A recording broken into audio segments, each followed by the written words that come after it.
Welcome back, and in this video we continue our discussion about the integrated function in the shoulder complex. Already we have completed the discussion about the scapulohumeral rhythm, which came under the scapulothoracic and glenohumeral contribution to the shoulder complex function. That is, we know that in shoulder there are four joints: the sternoclavicular, acromioclavicular, glenohumeral, and scapulothoracic. We know the total function in the shoulder complex, which is, for example, flexion of my arm, or abduction, or extension. Even internal rotation, external rotation is not happening in an individual joint. Instead, is happening in these four joints: sternoclavicular, acromioclavicular, glenohumeral, and scapulothoracic joint. So, in the previous session, we described and we studied how the movement is happening in scapulothoracic and glenohumeral joint. And there we came across the concept of a scapulohumeral rhythm. The scapulohumeral rhythm says us that there is some relationship of 2:1 existing between the motion of scapulothoracic and glenohumeral joint. That is, when we have a 180 degrees of shoulder flexion or 180 degree of shoulder extension, how much or what extent will the glenohumeral joint contribute? The glenohumeral joint will contribute 120 degree, and rest of the range of motion, that is 60 degree, will be contributed by your scapulothoracic joint. So the glenohumeral plus scapulothoracic rhythm is that enable complete degree of range of motion. For example, my glenohumeral was alone functioning, I would have 120. It won't be possible to reach 180. So this 180 degree is possible because of simultaneous working of glenohumeral and the scapulothoracic joint. So we got a relationship between glenohumeral and scapulothoracic, right? Yes, and we also saw that in scapulothoracic joint, the motion were the upward rotation and downward rotation of the scapula. Along with that, we saw there is some posterior tilting. Anterior tilting is this direction, posterior tilting, and we saw that slight internal and external rotation at the end ring and slight protraction. That means, need not worry, in shoulder complex function, in glenohumeral joint, it may be flexion alone happening, abduction alone happening. Okay, that is the part of glenohumeral. But in scapulothoracic joint, the predominant motion would be upward and downward rotation. And along with that, it will help with the movement of internal rotation, external rotation, anterior tilt, posterior tilt, etc. So, in shoulder flexion activity, it is upward rotation of the scapulothoracic joint, it is posterior tilt, it is the external rotation, and it is protraction. So what happens when shoulder is going for extension? The opposite, it will be downward rotation, it will be anterior tilt, it will be internal rotation, it will be retraction. What about adduction? The opposite of abduction, it will be downward rotation, internal rotation, okay, and also posterior anterior tilt, and at the same time retraction. So the total range of motion at your shoulder complex will be done with the help of glenohumeral and scapulothoracic joint. That was the essence of our previous discussion. So that means that in total range of motion about sternoclavicular, acromioclavicular, glenohumeral, and scapulothoracic ST. We saw that this all joints will work together to produce shoulder complex function. Shoulder complex function. In that we saw, we divided it into two different types. We divided it and found out the relationship between glenohumeral and scapulothoracic joint, and there we got the rhythm. The rhythm is the essence or nutshell of the relationship between glenohumeral and scapulothoracic. Now we have the sternoclavicular and acromioclavicular joint and how they are going to contribute to the shoulder complex function. Let me just remind you, rather than discussing when we compare with the discussion about this joint, that is a scapulohumeral rhythm, this discussion may be a bit tough. That is because there is something that you need to think on and understand. But what happens at the end of this every video, many of my viewers ask me that, sir, you tell that this discussion is going to be tough, and at the end of this video, I find it very easy. There is nothing like a tough thing to remember or tough thing to understand.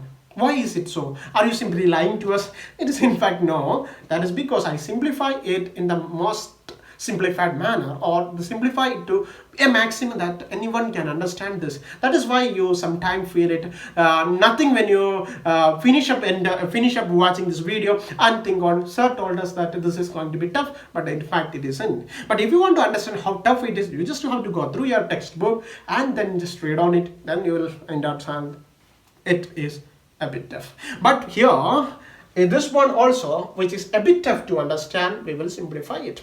So let us focus on how these two joints, individual joint, my scapulohumeral, my sternoclavicular joint and my acromioclavicular joint, how this two is going to work together to produce the shoulder complex function, or to have a role in the shoulder complex function. Before discussing this, I need you to remember always the reason why this discussion is going to be tough. That is because we know that in sternoclavicular joint and acromioclavicular joint, we have a obstacle. The obstacle is that it is tough to visualize the range of motion. For example, sternoclavicular elevation, we took the reference point as lateral end of the clavicle. And every single motion in the sternoclavicular or acromioclavicular joint is tough to visualize. That makes the discussion a bit boring, or that makes a discussion a bit cumbersome to understand. But still, I'll try my level best to make it easy for you. So we have a task. The question to us is the shoulder complex function. How is the shoulder function done? And we have two targets, that is the sternoclavicular joint, and our second target is acromioclavicular joint. How this two is going to contribute something to produce this complete set of range of motion at the shoulder complex. Okay, now let us imagine a situation that we are going for shoulder elevation. When you are attempting your shoulder elevation, for example, your flexion of your shoulder, just place your hand in the acromioclavicular and the acromioclavicular and the sternoclavicular joint together like this, and just feel it. Is shoulder movement completely happening in glenohumeral and scapulothoracic joint? Absolutely no. You can feel some sort of movement that is happening in your sternoclavicular and acromioclavicular joint. That is because this joint is a functionally a linked chain, and there comes the importance. Can you just look at this bone? This is the scapula. This is the acromia. This is the clavicle medial end. And we have here the sternoclavicular joint, we have here the acromioclavicular joint, and this is the scapulothoracic. Okay, just imagine you have the thorax in front of it. Okay, now you see that these three joints is actually linked together, and these three of them makes a closed chain. That is your scapulothoracic joint here, your acromioclavicular joint here, your sternoclavicular joint in fact behave like a closed chain. This glenohumeral is not directly a part of it, that closed chain. That is because the medial end of the clavicle is here, sternoclavicular. Its lateral end you have the acromioclavicular, and in the acromion process itself is a part of scapulothoracic joint or the scapula. So this is acting like a closed chain. So every single movement that happens in the scapulothoracic joint will ultimately result in the movement in acromioclavicular and sternoclavicular, or you can say it vice versa. For a movement to takes place in the scapulothoracic joint, there should be movement that is happening in this acromioclavicular and this sternoclavicular. If that movement is not going to happen, or if that movement is happening, there will be definitely movement with the scapulothoracic movement joint also. Now in the elevation, what is the movement in scapulothoracic joint? It is the upward rotation. You know that we studied in Scapulohumeral Rhythm, that is the upward rotation of the scapula. Okay, now go back and think about this one. What is the movement that is happening in my sternoclavicular joint when I am elevating my arm? What are the movements of the sternoclavicular joint? You can simply feel that your sternoclavicular joint is going for elevation, right? Elevation is a movement that is going to happen. Then when you imagine you are elevating, flexing, reach about a 40 degree, go back to 180 degree, you can feel that your scapula is in fact, your scapula, for example, if the scapula is sitting like this is a humerus, the scapula is in fact rotating like this. And you have studied, or we have completely understood that scapula can rotate, the clavicle is rotating, that is clavicle, the clavicle is going to rotate, and clavicle can rotate only in one direction, that is the posterior rotation. Clavicle cannot go for anterior rotation, or it is limited in anterior rotation. Only rotation from neutral to past anterior rotation of 10 degree. The predominant motion is the posterior rotation. So these are the two movements that is happening. Now go back to this one. Yes, my clavicle is elevating and this one is coming out like this. For example, this is the clavicle, it is coming out like this. That is, it is going for rotation, posterior rotation. So we saw that when there is shoulder complex elevation happening, when there is shoulder elevation, the scapulothoracic joint is going for upward rotation. Right, that we know that. So that upward rotation in the scapulothoracic joint, ST, will be coupled with the movement in sternoclavicular. What was the movement? You could feel that elevation and posterior rotation. The elevation and posterior rotation. So it will be coupled with elevation and posterior rotation in sternoclavicular joint. Now we need to go for the acromioclavicular joint. Plus, what is the movement that is happening in the acromioclavicular joint? This is the sternoclavicular joint. What is the movement in upward acromioclavicular joint? We have internal rotation, external rotation. It's not going to happen. Yeah, why do we need internal rotation and external rotation in elevation? You have an anterior tilt of the acromioclavicular joint. You have posterior tilt. It's not needed. But you have the third movement in the acromioclavicular joint, that is same one, upward and downward rotation. Yes, that's so simple. Yes, that is the thing. In acromioclavicular joint, the same movement in the scapulothoracic, that is the upward and downward rotation. Upward rotation is happening. That means we got the rhythm. When there is, that is shoulder function, the function is elevation. When there is elevation in the shoulder, you can understand it like a flexion or abduction. Okay, when there is flexion or abduction in the shoulder, the flexion and abduction is in fact done by the scapulothoracic and glenohumeral joint. Okay, in glenohumeral it is a flexion or abduction, the same movement that is happening. Then we have the scapulothoracic joint. In scapulothoracic it is the upward rotation happening. But for happening the upward rotation in the scapulothoracic joint, the scapulothoracic joint is part of a functional closed chain, and that closed chain contains sternoclavicular and acromioclavicular joints. So in acromioclavicular joint there should be elevation and posterior rotation happening, whereas in acromioclavicular joint it would be upward rotation. Clear? So that is a very simple concept, and that is the essence of this discussion, that during the movement of elevation, or that is flexion or abduction, there is movement happening in the sternoclavicular and glenohumeral joint, and the scapulothoracic and glenohumeral joint, and the scapulothoracic joint movement of upward and downward rotation is always coupled by, this is a phrase, this is a fact, upward and downward rotation of the acromioclavicular and elevation and posterior rotation of the sternoclavicular joint. This is a fact. This is something that you should remember. Now you can see that 4 of these joints are completely contributing to the shoulder complex function. 4 of them are individually working out to produce the function. Rather, later in the next discussion, we will see how muscles are producing each of this movement. So ultimately we will feel and we will understand how shoulder complex function is going to happen. So here, the simple thing that you need to remember is there is scapulothoracic elevation, posterior rotation, acromioclavicular upward rotation, which are going to be standard and very important movement that is happening in the counter function. Clear? Am I confusing you? I don't think so. Yes. Now, if you are okay, now let us proceed into the next step of this discussion. You know that every joint movement need an axis. Without an axis, the movement will not take place. Every movement, rotation, abduction, flexion, everything happens in an axis and a plane, of course, and an axis. Axis is something on which the movement happens. So the scapulothoracic joint movement, we had discussed in scapulothoracic video, is happening in an oblique axis, not in a straight axis. It is happening in an oblique axis like this. So this is an oblique axis. So scapulothoracic movements happens in an oblique axis. So what is the scapulothoracic joint movement? Upward rotation. So that upward rotation is happening in an oblique axis which passes through the, we have a very important ligament over here, costoclavicular ligament. There is the ribs over here, right? Okay, there is costoclavicular ligament. So we have a costoclavicular ligament in our sternoclavicular joint. So this will be an oblique epiaxis passing on like this. So initially during elevation, the upward rotation of scapulothoracic joint takes place in an oblique axis, because you know that it's an oblique axis. What is the reason? Because scapula is in its resting position. It is slightly internally rotated. It is having an anterior tilt. That's right. It's not straight in its orientation. Therefore, the movements will be oblique. Okay, that's the reason. Okay, and now you see that this is an oblique epiaxis.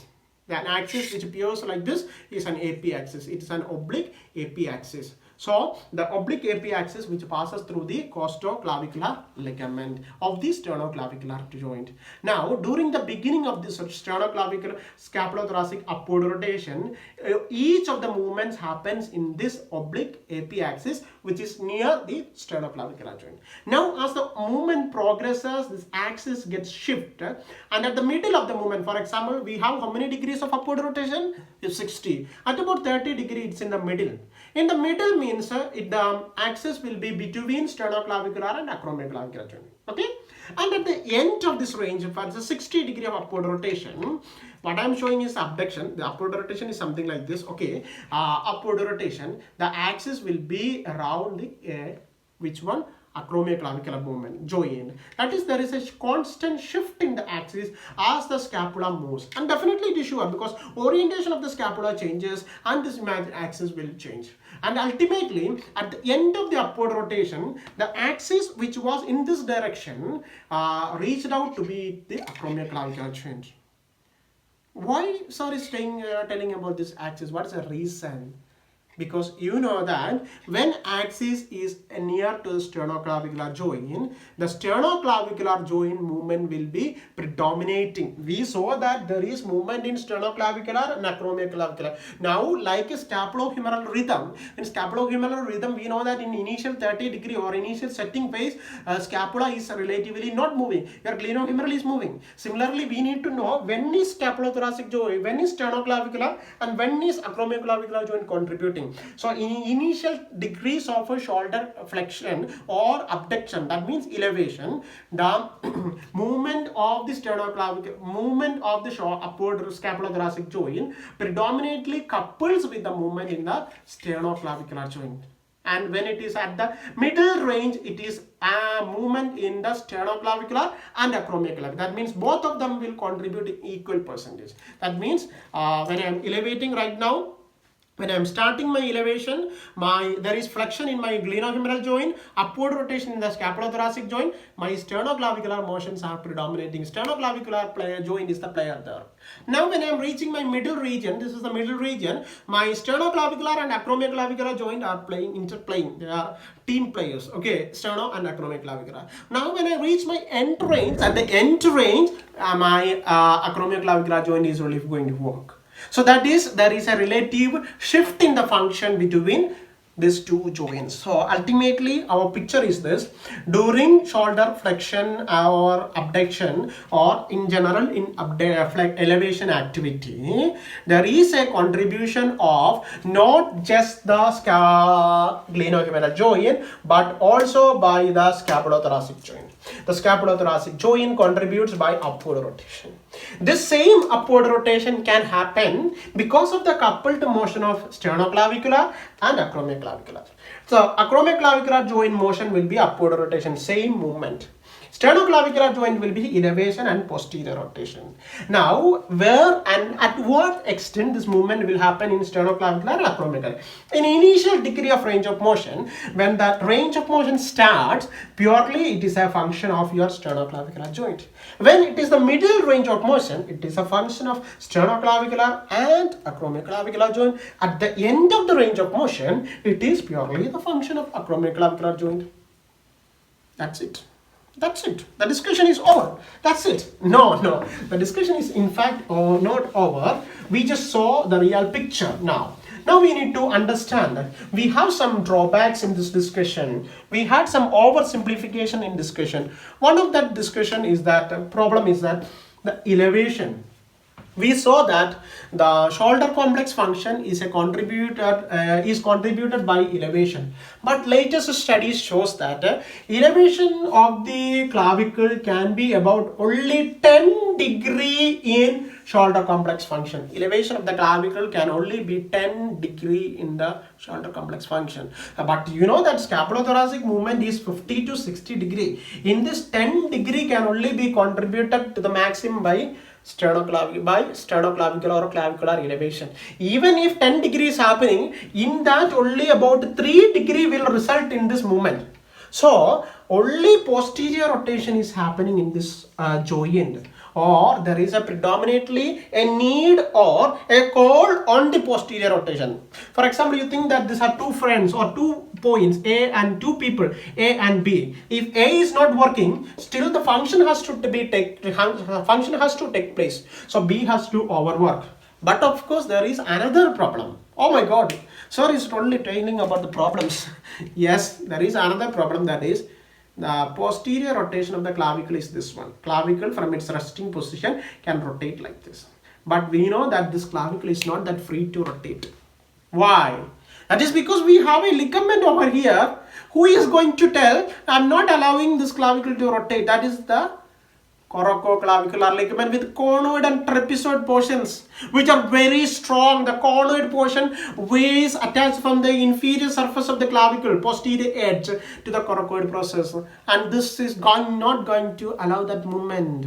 It is going to prohibit the posterior rotation of the clavicle. Oh my God, elevation cannot take place. Posterior rotation also cannot take place. Then how this sternoclavicular joint is going to function? There is an exception. Let's see that. Actually, we had just forgotten about one thing. When this upward rotation is happening, you can just imagine that what is happening to the relative position of coracoid process. When there is, if this is abduction, If abduction is happening, definitely it will get elevated. But this is the upward rotation happening. It is the upward rotatory movement that is happening. So the muscles in this region attached to the coracoid process, etc., will pull that coracoid process downwards, so that the scapula can come anteriorly or the acromion can come anteriorly, and this process of flexion can be achieved to a great extent. So there is a relative somewhat downward pull on the coracoid process. So that downward pull will happen. What will happen? This downward pull will, like my thumb, it is attached to the clavicle. Which one? The coracoclavicular ligament. So this coracoclavicular ligament, when coracoid process is going downwards, it will pull with it. The coracoclavicular ligament will pull with it the clavicle. When clavicle is been pulled from downward like this, it is going for this motion. That is the posterior rotation. So the downward pull or downward movement of the coracoid process will in fact pull or turn the clavicle in the posterior direction. That means in this end there is the opening of the acromioclavicular joint. That is the upward rotation. There is an opening or flip opening of the acromioclavicular joint, or the clavicle rotates posteriorly. That means the posterior rotation is not limited. It should have been limited, but due to the movement of the coracoid process, the posterior rotation is in fact enhanced. That means a great amount of posterior rotation can happen. About 20 to 30 per degree of posterior rotation occur, and this makes up nearly half of the motion of a shoulder complex or the scapulothoracic joint. So we got that the elevation is limited. So posterior rotation, if it is limited, it would have been a problem for us, but due to the corococlavicular ligament, which normally limits the movement, but in this specific case of elevation where scapula itself is going for upward rotation, due to that kinematic movements, it will pull the acromion process a bit, the coracoid process a bit anterior downwards, and this will open up the or tighten the corococlavicular ligament, which rotates the clavicle where it is attached in the posterior direction. So posterior rotation of the clavicle is enhanced. So we got the thing. Half of this is done by the posterior rotation of the clavicle. And at the same time, I told you, when this is happening, clavicle is going for posterior rotation, the acromioclavicular joint flips open, and it will enable better amount of upward rotation happening in the acromioclavicular joint. So ultimately we get a degree of 20 to 30 or 30 to 40 degree of upward rotation also in the acromioclavicular joint because of the efficient working of the corococlavicular ligament and the coracoid process. So ultimately this plus this helps in getting the total range of motion of the scapulothoracic joint. This plus this helps in getting the total range of motion of the scapulothoracic joint. Now we understood how the scapulothoracic joints function is being done by sternoclavicular and acromioclavicular. What are the relative contribution of sternoclavicular and acromioclavicular joint, and how this together is going to work as a team to produce the shoulder complex function along with the glenohumeral joint. Is that all? It isn't. There are some more points which are a bit confusing one, which we will try to simplify again. That is actually during the process of elevation of the arm, can you just feel out that there is some other movement that is happening in the scapulothoracic sternoclavicular joint? We had already discussed about the elevation and posterior rotation. There is one more degree of freedom in the sternoclavicular joint. What was that? Retraction and protraction. During the arm elevation, you can feel that even though you will feel that it is a protraction happening, during the extremes of elevation, you can see that it is a retraction that is happening in the sternoclavicular joint. We know that in scapulothoracic joint there is an external rotation happening in arm is elevating. So to aid this external rotation, there is retraction that is happening in the sternoclavicular joint. So coupled movement over there is the retraction at the sternoclavicular joint. If that is all, it would have been so simple. But the problem here is that when there is external rotation happening in the scapulothoracic and retraction in the sternoclavicular joint, it is actually internal rotation that is happening in the acromioclavicular joint. How is it going to be happen? Yes, that is what is happening. When this movement happens, if the acromioclavicular joint is also going to open up for the external rotation, definitely this glenoid fossa will be out of phase with the glenohumeral head or humeral head. That is going to be a problem for us. And to compensate that, the glenoid fossa, to orientate the glenoid fossa in the normal position, the acromioclavicular will go for the internal rotation. So you can feel out that if you are going for elevation like this, at the end range or in the middle range, you can feel that there is actually the clavicle's lateral end coming anteriorly, which means that there is a slight degree of internal rotation happening in this region. Not like this, it's not going in this manner. Okay, so there is retraction here, external rotation here, but internal rotation here, which is actually opposite. If it is retraction, external rotation, the complete range would have been possible. But it is retraction, internal rotation and external rotation. So that freedom of external rotation is limited by the internal rotation that is happening in the which one? Acromioclavicular joint. Why is it so tough? In fact, if you find this last point tough, just avoid that, because you don't need that to understand the relationship between scapulothoracic, glenohumeral, sternoclavicular and acromioclavicular joint.